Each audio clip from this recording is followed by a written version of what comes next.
औलाद की तरबियत का एक उसूल जिसकी बहुत अहमियत है वो ये है कि माँ बाप का रवैया एक जैसा हो। अगर माँ बाप के रवैये में तज़ाद है तो औलाद की सही तरह से तरबियत नहीं हो पाती। लिहाजा औलाद की तरबियत से पहले माँ बाप की आपस में हमाहंगी ज़रूरी है। उनके रवैये में हमाहंगी बहुत अहमियत की हामिल है। अगर उनके रवैये में यकसानियत नहीं है तो वो ऐसा ही है जैसा एक कमांडर एक फौजी को कह रहा है कि तुम हमला करो और दूसरा कह रहा है कि आप पीछे हट जाएं, आप हमला न करें। तो अब उस फौजी को पता नहीं चल रहा कि मैंने हमला करना है, मैंने आगे बढ़ना है या मैंने पीछे हटना है। अगर तरबियत में माँ कह रही है कि आप इस काम को अंजाम दें, ये बड़ा अच्छा काम है, बाप कह रहा है कि ये काम अंजाम ना दें।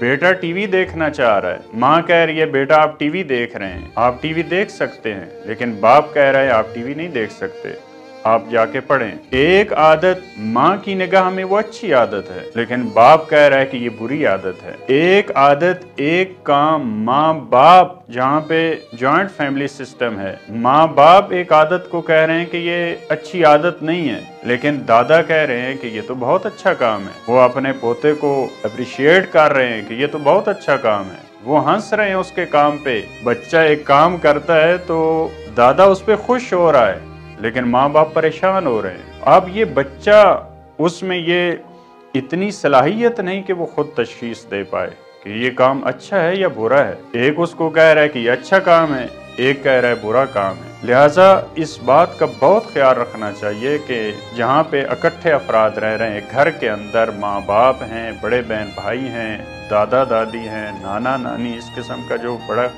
ख़ानदान होता है, मिल के अफराद रहते हैं, तो एक चीज़ पे जो सही है उनका आपस में समझौता बहुत ज़रूरी है। उनका एक ही काम हो, उनकी एक ही बात हो, उनके रवैये में तज़ाद ना हो, वगरना बच्चा परेशान हो जाता है, वो कंफ्यूज रहता है कि मैंने क्या करना है। और बाज़ दफ़ा इससे ख़तरनाक जो काम होता है वो ये कि बच्चा जो उसके अपने मफाद में चीज़ है वो उसको ले लेता है। मुमकिन है माँ बाप की बात तरबियती उसूलों के मुताबिक ठीक हो, लेकिन क्योंकि दादा की बात उसके अपने फेवर में जा रही है, मसलन माँ बाप कह रहे हैं कि आप कुरान करीम की तिलावत करें, अभी पढ़ने का टाइम है, दादा कहता है अभी तो बहुत टाइम पड़ा है, अभी तो छोटा है बच्चा, इसको खेलने दें। तो अगरचे माँ बाप की बात ठीक है, लेकिन बच्चे के, क्योंकि वो उसको यही है कि बस खेलना मुफीद है, उसको समझ नहीं अभी इन चीज़ों की, लिहाजा वो खेल की तरफ जाएगा, माँ बाप का कहना नहीं मानेगा। लिहाजा अगर हम चाहते हैं कि हमारी औलाद की तरबियत सही अंदाज से हो तो माँ बाप की पहले मरहले में औलाद की तरबियत से पहले, बेटे और बेटी की तरबियत से पहले उनका अपना रवैया एक हो, एक जैसा रवैया हो, और वो भी ऐसा रवैया हो जो कुरान और सुन्नत के मुताबिक हो। वस्सलामु अलैकुम।